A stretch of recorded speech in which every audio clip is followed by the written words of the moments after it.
Hello and welcome to AXSchat. Today I'm really happy to welcome Rachel Neaman, who is the CEO of Go On.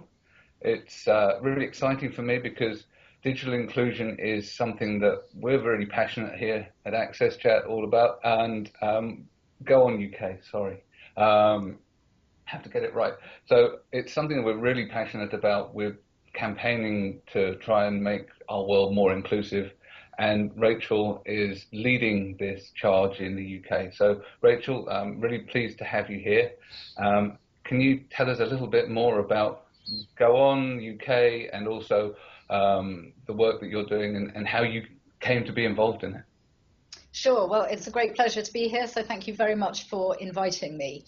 So Go On UK is a digital skills charity, and our aim is to ensure that everybody has the basic digital skills that they need in order to be able to succeed and prosper in what is becoming an increasingly digital world. And so what we're looking at is really the very basic entry-level skills that people need rather than more advanced skills. So the reason that we're doing this is because there are 12.6 million UK adults, that's 23% of the UK population, adult population, who lack these skills. And that is a massive figure in this day and age. And we define basic digital skills into 5 different elements. So it's not just about being able to send an email or just about being able to Google for some information. It's a more complicated range of things. So managing information and communicating are 2 of those elements, absolutely. But then so is transacting, whether that's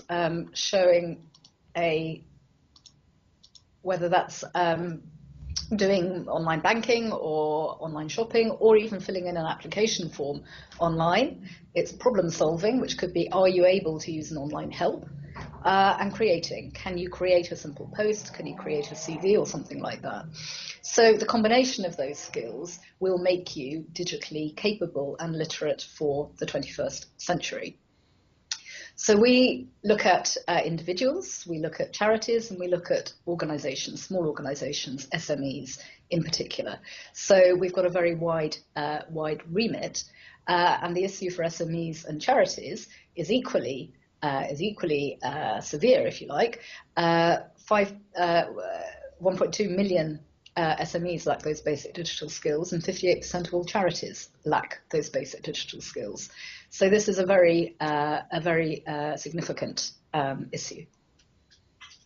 I can imagine, especially since the charities and the third sector is what is becoming more and more relied on to deliver services, and there's a push for digital by default. Absolutely. Becoming ever more important. So,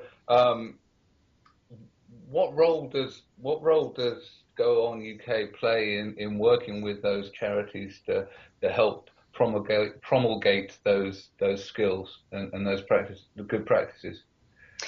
You're absolutely right to point out the issues with digital by default.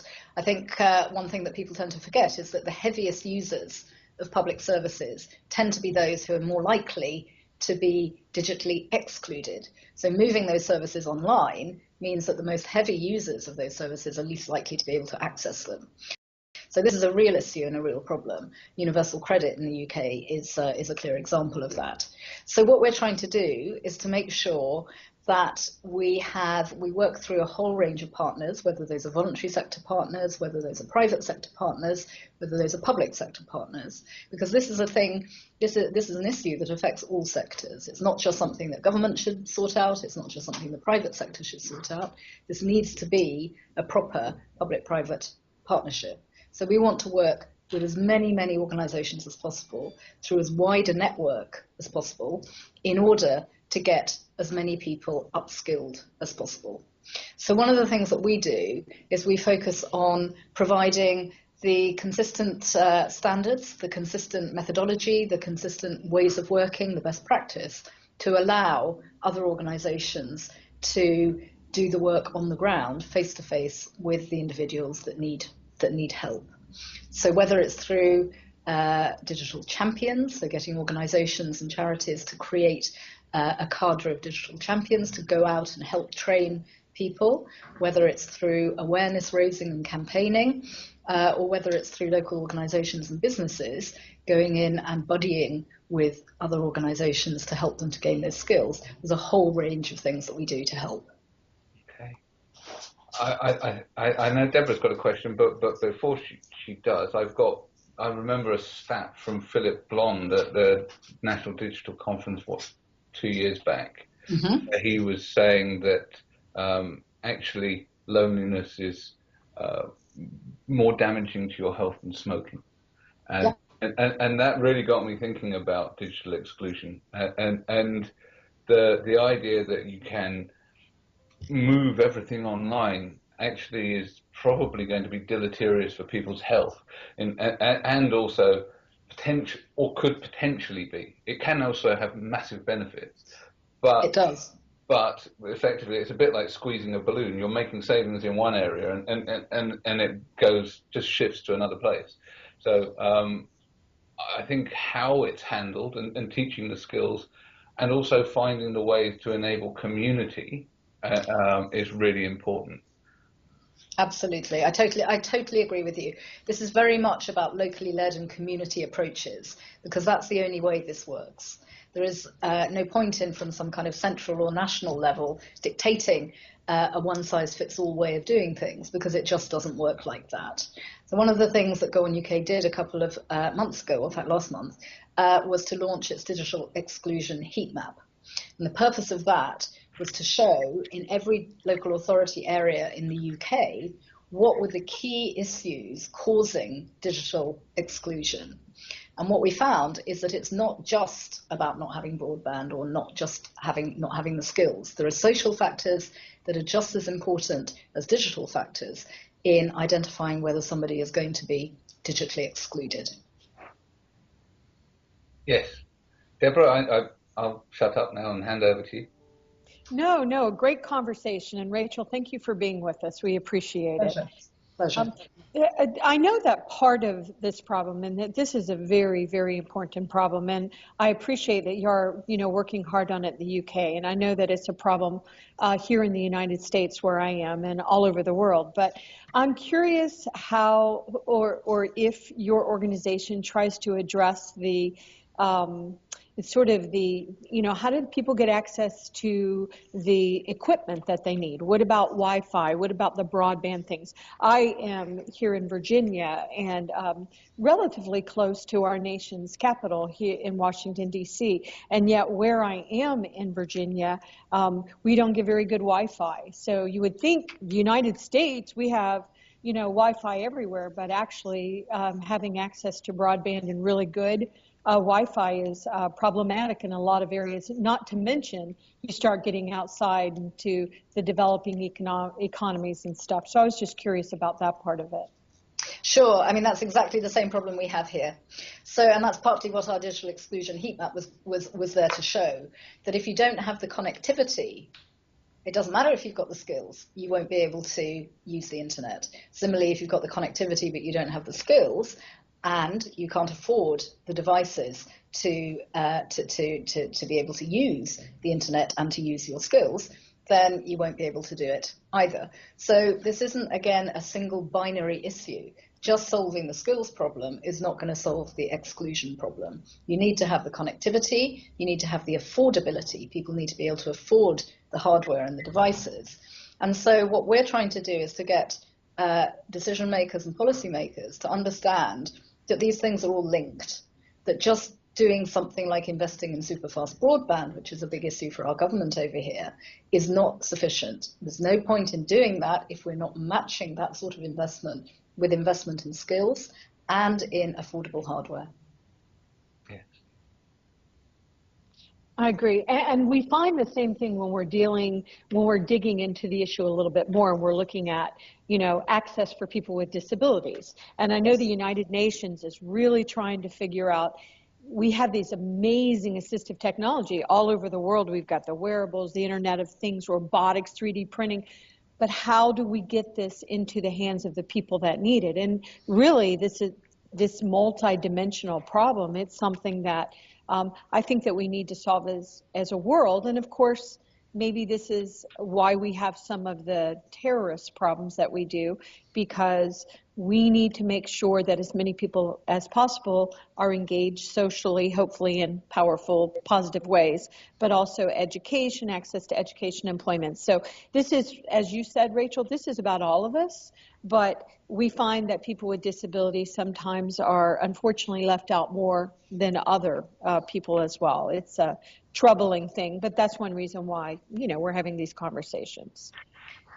Absolutely. And I think it's important that we really target what we're trying to do effectively, because again, previously I think there's been a bit of a kind of one-size-fits-all approach to digital inclusion, and frankly we need to understand the specific constraints facing different groups of people under different circumstances if we're going to be able to help them appropriately.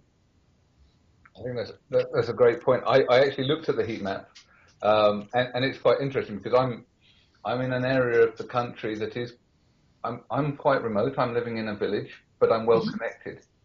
So I'm in West Sussex, but West Sussex generally, or along the coast anyway, has really fantastic connections. I can get 4G.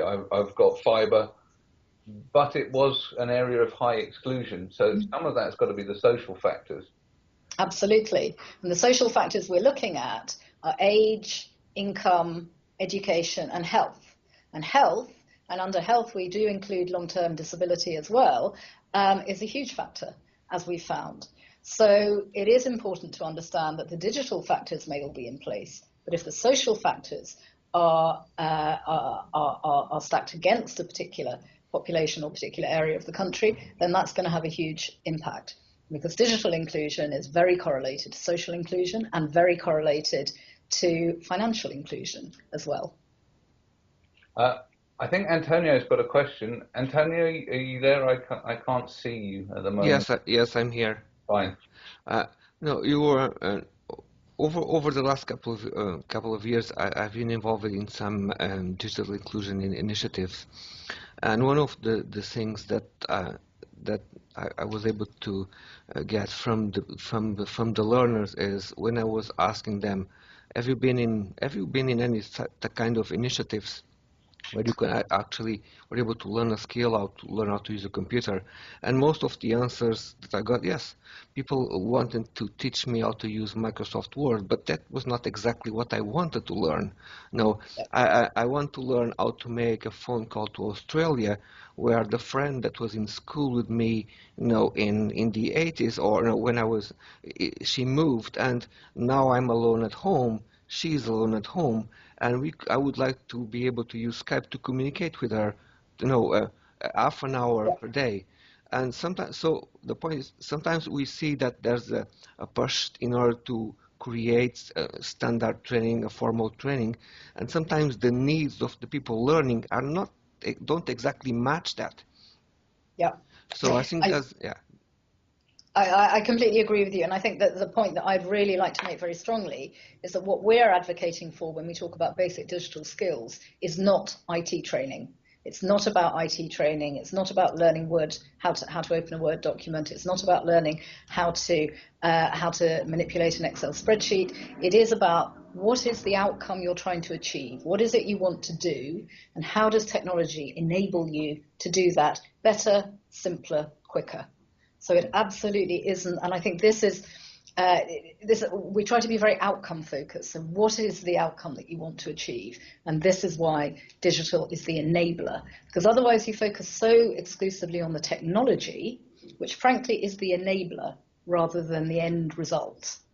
And if you focus on that technology, then you will put people off, and people will think it's not for them, and people will think it's too complicated.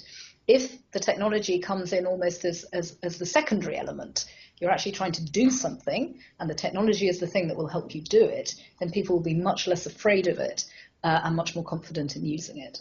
No, I end up with questions of people saying, okay, this is the only device that I have to access the internet, and they were showing me a tablet. So I only use this device to access the internet when I'm at home. And I struggle to identify and to have a separate level of trust when I do online banking. I'm not really sure if the email from my bank if I should trust on this email or not. I'm not able to understand that. I would like to have a good experience or to try to be effective when I'm using the mobile app of my bank, when I'm using the device. So I don't need to go to the bank. But somehow I want to be able to make sure that I'm doing the right thing without running any risks when I'm using my tablet. Yeah, I think, again, what we're trying to do is make the definition we have of basic digital skills quite device agnostic. So it doesn't matter whether you're using a laptop, it doesn't matter whether you're using a tablet, it doesn't matter whether you're using a mobile phone, the same principles should apply.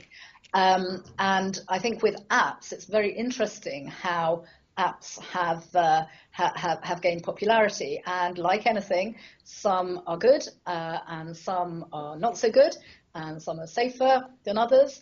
And I think we absolutely need to increase education about the safety and security of anything that we do through any of these electronic devices. So that's why under our basic digital skills framework, safety and security run all the way through.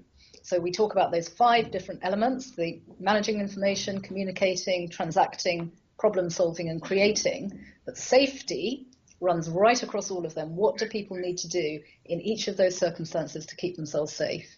And I think what I would say to anybody who's concerned about using an app is to go, for banking, for example, would be to go straight to your bank and ask any questions. If there's anything that you're unsure about or unclear about or unhappy about, please do ask the question, because they need to get that feedback that it's not immediately clear from the app that this is safe. And that's very important feedback for them to get. Okay. I think that's fantastic. I'm coming at it from a slightly different angle. It is understanding how we can use organizations like yours to get the message across that ease of use is broken right now, and actually it's becoming more broken. So when we're talking about digital skills, I know people that have the digital skills that were able to transact, and yet new iterations of applications come out and new design paradigms come about, and suddenly you're removing the ability to do stuff. You're removing the obvious affordances of buttons looking like buttons, or the user interface is hidden behind the hamburger menu. Who's going to know at 70, 80 years old what the hamburger menu means? So it's again, I'm not trying to pick on any particular organization, but really, it's a first rule of customer relationships that you shouldn't make your customers cry. Recently, actually, my wife was trying to transfer some money, make a payment on a mobile app, and it reduced her to tears. And this is a company that actually provides really good customer service through other channels. But when it comes, they've taken security to such an extent that you're required to use 2-factor authentication 5 or 6 times during the process. So the experience is broken, and then you're taking people that had skills and you're putting them off. So how can we use organizations like yours that have a big voice to try and help educate the people that are making these apps that there needs to be a balance? Absolutely. So I think the key kind of mantra for me is putting the user first and keeping things simple. So I think those are the 2 things that any designer of any new app or any new technology needs to keep in mind. You can be as clever as you like and you can create something as complex as you like, but if people can't use it, they don't get the customer experience that they need from it, and it's not intuitive, then it's not going to be a successful service. And I think people do forget that, and that's why, when we're certainly talking to software developers and others, we do put the point, how accessible is this in its broadest sense of the word to the people who are least familiar and comfortable using this type of interface. Because if the people who aren't used to using it do find it intuitive, then it truly is intuitive. If the people who know what a hamburger menu is find it intuitive, well, that's not terribly helpful because they know it anyway. So we need to really to design around people who are the least familiar with this, and it's very easy for us to find them. So people say, we need some testers, we can easily find them. Yeah, but Great, great. sometimes that principle, yeah, is applicable to some things like as simple as an icon that identifies an app, where they just redesign the icon, and then the user doesn't know where the app is and doesn't recognize that app as being the one that they were using. So it's important to understand, especially online banking, that people, elderly people, or people who are used to do a certain type of practice, they get some level of they get comfortable with the tasks that they are doing, and then a small change can just break all that. Yeah, completely. And that's why I think, again, user testing and putting the user first is absolutely critical. And we can't over-egg that. I mean, that is hugely important. And I think all of us involved in technology and in helping people take their first steps online, let alone people who find it difficult to interact online, we need to keep reminding them that not everybody is a rocket scientist. And not everyone needs to be a rocket scientist. No, they don't. And Right. I think that the other thing that I advise people that aren't particularly confident about technology is make sure that you've got automatic updates for apps turned off, because you and please don't press just because Apple's reminders or Google's reminders are telling you they've got a new version of the operating system doesn't mean you have to take it. Certainly where in situations like that where you're not, you're only using it for a small amount of transactions, say for sort of contacting your folks and browsing and stuff like that, to update can break the whole thing. It's like going out and coming back home again and finding that someone's rearranged all of the furniture while you've been out. So the first thing I do when I'm working with my older relatives and other people that are not confident is turn off those kind of automatic updates, because we can go through it with people and that's fine. But if you leave people are on their own, they're isolated and they're reliant on these apps and they're not particularly confident, those changes of icons, the changes of layout, the hiding of the UI elements just so you can get some more screen real estate, are real problems for a large cohort of the users that are most socially excluded. That's right, and I think that's why very simple tablets that strip back a lot of that stuff are really helpful and really useful. So the things that actually limit what the device does to only the things you want it to do, rather than constantly having little messages pop up saying, you need to update your Java script or whatever, which is completely gobbledygook to most people. Nobody understands what that really means. Why should they get a pop-up saying that? So I think, very basic devices are actually much more helpful because they do what it says on the tin and they don't try and hide behind more complex interfaces. We have been talking about devices, people using experience, but in order for a project, that one that you are running, to be successful, you need to engage with people. I know probably you spend a lot of time trying to make sure that you have people on board that are able to support in your initiatives. So can you tell us a little bit how you run that, how you organize, and how you try to bring ambassadors in order to collaborate in all this? Yeah, absolutely. So we work very much through partners, through partnerships and through networks. We are a small organisation. There are only 12 of us in Go On UK. And that means we rely on working through and with others. So we recently launched a project in one of the London boroughs in Croydon, which is called Go On Croydon. And that is very much a partnership aimed at finding out what approaches to digital skills learning really work with different groups of people.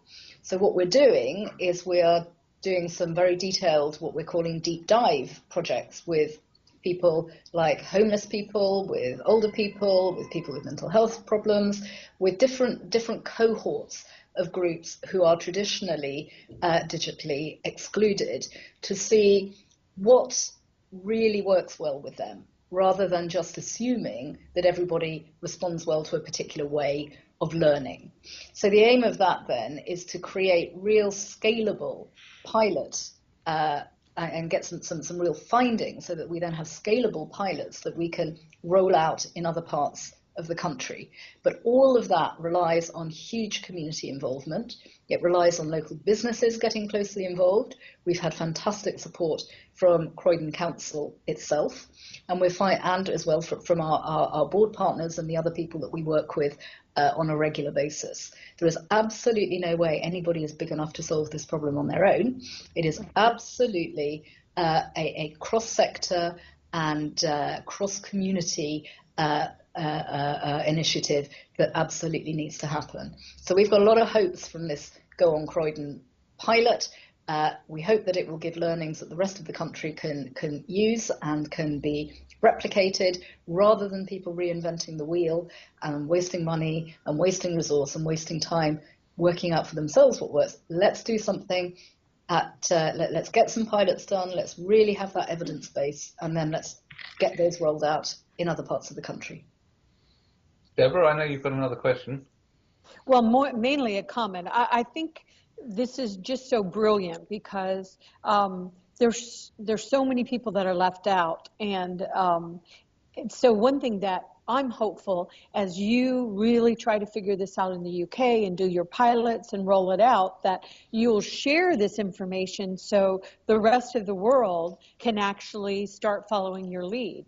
I mean, there's so much that we can learn from each other, so it's just such an important piece. Completely. I mean, this is not unique to the UK.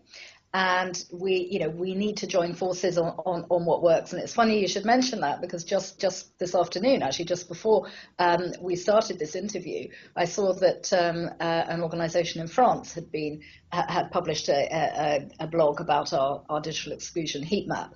And it's interesting to see the international interest and the international take up that some of these products have caused, because I think everybody is looking for the same answers.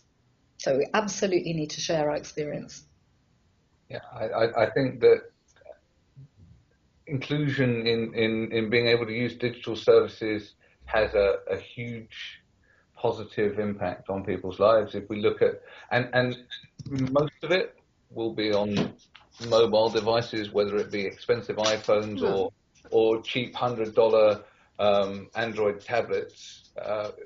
If you look to Africa and you look to the information that people were getting even through text message, it's in terms of pricing, mobile payments, it has a transformative effect. So it's hugely important, particularly for just keeping people in touch as well, because actually, again, the whole loneliness issue is really important. People with disabilities tend to be isolated through the fact that they cannot necessarily be mobile, and therefore finding ways to communicate through digital channels can also be positive. So we talked about digital tyranny before, effectively through digital by default, but it's also on the flip side a really positive thing for people once they actually get to grips with being able to use digital devices and learn digital skills. Absolutely, and I think that's a really important thing to stress, which is actually everybody has a passion, everybody has something they're interested in, and if you unlock that passion and then show somebody how they can find out about it and follow it and do it online, so whether that is about being sociable and talking to friends and creating new friends and taking part in their local community, even if they are housebound or bedridden, or whether it's showing somebody that they can get the latest, whether it's knitting patterns or gardening information or whatever it might be, or sport online, it begins to make people see the relevance of it to their own experience. Because quite often people will say, well, that's not for me, I've never needed it, I've never used it, it's a bit too frightening, it's, I don't have the confidence to do this, it's just not for me. But once you make it relevant to them, they begin to realize that it's not something to be afraid of, and that actually it's something that's hugely empowering. We have been talking about people, but I think in some areas, in some locations, this may also impact business. Sometimes we have small business who are, who look at, they able to read in the news and say, new mobile payment system, and then they realize, oh, I'm using the same register for 20 years. I don't know what to do. So what is the link that we have here? Yeah, so as I said earlier, 1.2 million SMEs in the UK, that's again almost a quarter of all SMEs, lack these basic digital skills. And quite often these are the sole traders or micro businesses. So really the organizations of 1 to 5 people, let's say. And these are the organizations that could most benefit from the types of technology that can improve their effectiveness and their efficiency and their productivity. So one example that I sometimes use is a single-handed hairdresser in a high street. So she's cutting people's hair. She doesn't want to have to, she can't employ anyone, she can't afford to employ anyone, but the phone's constantly ringing. And every time the phone rings and she's in the middle of doing someone's hair and she can't take that phone call, she's losing a client. So if she was able to implement some type of very simple appointment booking system, for example, which can be very intuitive and very easy to find, then she wouldn't lose those clients.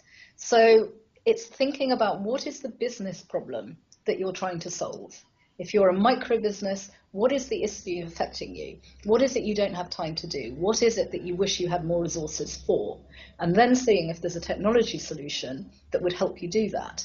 And then again, you begin to prove to organizations that this is something that is relevant to them. And it's not about implementing hugely expensive major IT systems at all, but that there are things that can really benefit even the smallest of organizations. Okay, Deborah, you have one last point before we finish? Yes,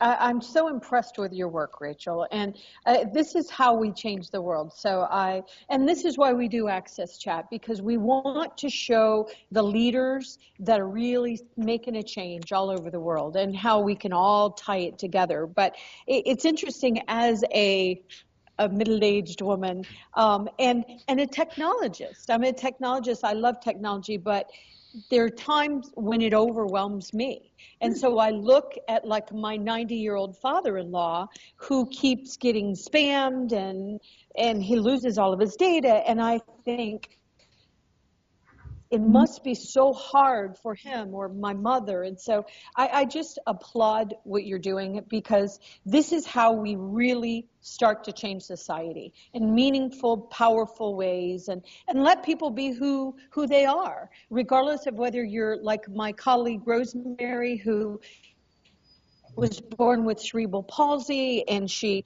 doesn't have a lot of control of her body, but she's a brilliant woman that has something to say and a lot to contribute. So I just really applaud the efforts that you're making there, and I'm so glad that we can help shout out to the world, that this is happening in the UK, and then hopefully we can all learn from what you are doing over there. Thank you very much. I very much appreciate that, Deborah. That's great. And thank you, Rachel. It's been great. Wish we had more time to talk. Looking forward to the Twitter chat tomorrow night. So thank you very much, and goodbye. Goodbye. Thank you very much for having me. Bye-bye. Bye.